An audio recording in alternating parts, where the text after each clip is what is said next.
Joining me now, Congresswoman Madeleine Dean of Pennsylvania, Congressman David Cicilline of Rhode Island, who's also the author of House on Fire, Fighting Democracy in the Age of Political Arson, and Congresswoman Stacey Plaskett of the Virgin Islands. They were all impeachment managers in Donald Trump's second impeachment trial. Thank you all very much for coming back to the Sunday show. Congresswoman Dean, I'm going to start with you, but this is actually, I want all of you to react to this. The New York Times reported this week that the DOJ is seeking to interview former Vice President Mike Pence. The paper also reports that Pence would consider that request more legitimate than the one issued by the January 6th committee.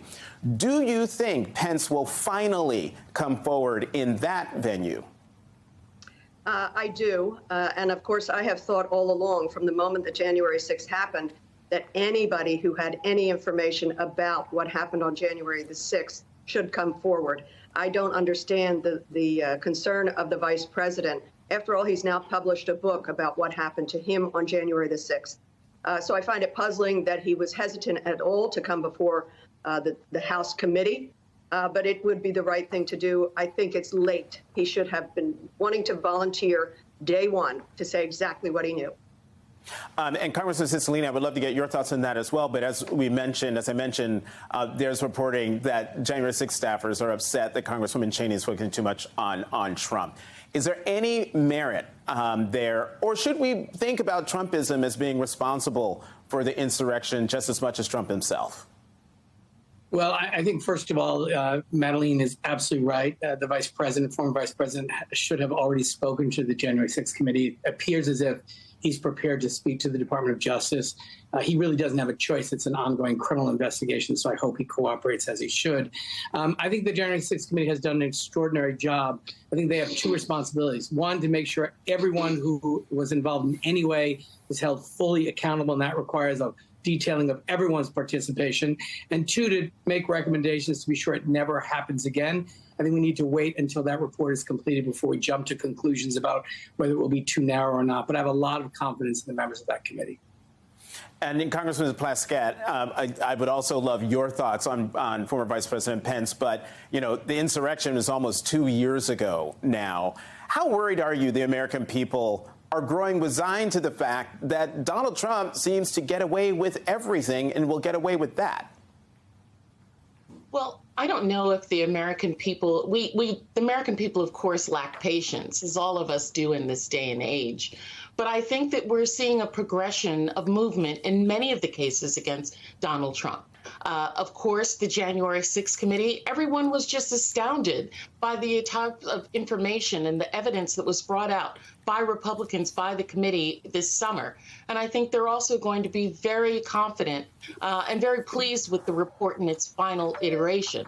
But of course, we also have the Justice Department, which is moving towards what I believed could possibly be criminal referrals against Donald Trump and also other individuals, not just in January 6th, but in the Mar-a-Lago case, as well as the so many other cases that are pending around the country, Georgia, New York, against the former president.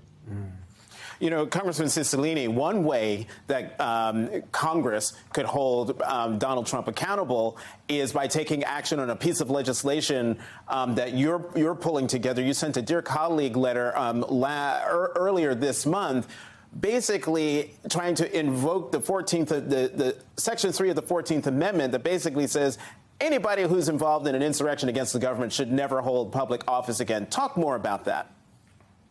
Sure. So the 14th Amendment specifically prohibits or disqualifies anyone from holding federal office who has incited an insurrection or assisted others in inciting an insurrection against the United States.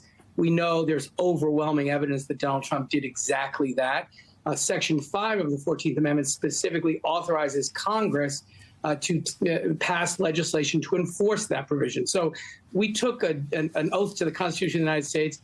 This is disqualifying. That is, if you've incited an insurrection or assisted in such. And as a consequence, Donald Trump is prohibited from holding office again. We have a responsibility, I believe, to execute that requirement by passing a resolution that details in about 30 pages all of the conduct of the former president as evidence that he did, in fact, do that. And, we have other disqualifying information. You have to be 35 years old. You have to be a citizen of the United States. The framers of that amendment put in the Constitution that, this simple idea, you can't actually run for and hold federal office if you tried to undermine or overthrow the government you're trying to be a part of. It makes good sense. I will introduce that resolution in the coming weeks with lots of support from my colleagues. Congresswoman Dean, that sort of preempts what I was going to ask. Congressman Cicilline says he's going to introduce that resolution in the coming weeks, which means while you guys are still in the majority. I'm wondering what happens when the Republican majority comes in. Do the American people lose any opportunity to hold Donald Trump accountable when those folks take over? Well, it's interesting that you put us together this morning. I'm really smiling because I'm here with David and Stacey. It was the three of us, along with 6 others, who had the solemn honor of putting forward the impeachment trial, second impeachment trial of Donald Trump. And the very thing that we were trying to do was to put the facts before the American public and to convict the president in the Senate. Of course, most of the Republican senators did not have the moral courage to convict, because if we had convicted, then we could have taken the second step, which is what David is now trying to do wisely, which is to disqualify the president. What I think as a result of this election cycle, I'm so excited by what happened. The American people have rejected in grand fashion those who would follow MAGA Trumpism and election denying and 1/6 denying. So I am not so doomsday that even as we slip into a very small Republican majority that we will lose interest in the truth. I think the Republican conference is going to have a very hard time holding themselves together following some leader. I'm not confident that Mr. McCarthy will ever be its leader. Congressman Plaskett, I mean, you're all Democrats.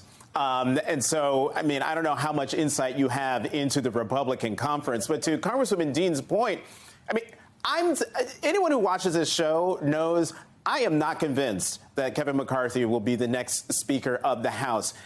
Among your colleagues and from what you hear, am I wrong to think that? Does he have the votes?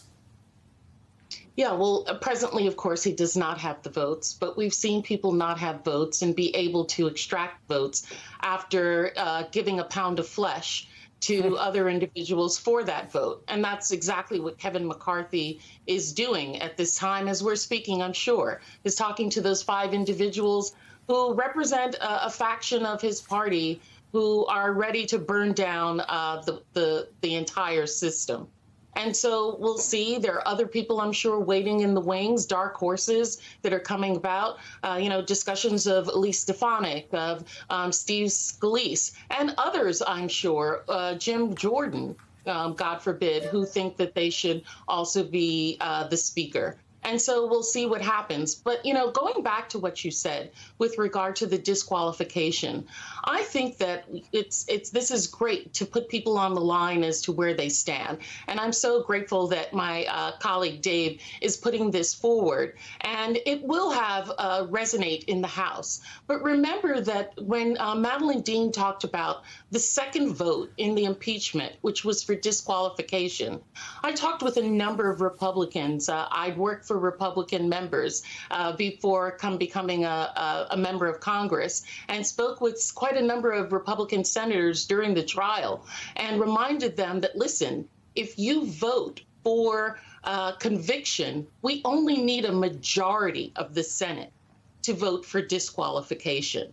And so you can abstain from the second vote or vote no, and us having the majority will remove him from ever being run for office. But I think what's going to happen in the end is the American people will disqualify him by once again resoundingly rejecting him if he is a Republican nominee and if he decides to run for office, in the same way they rejected so many of his candidates in this midterm election.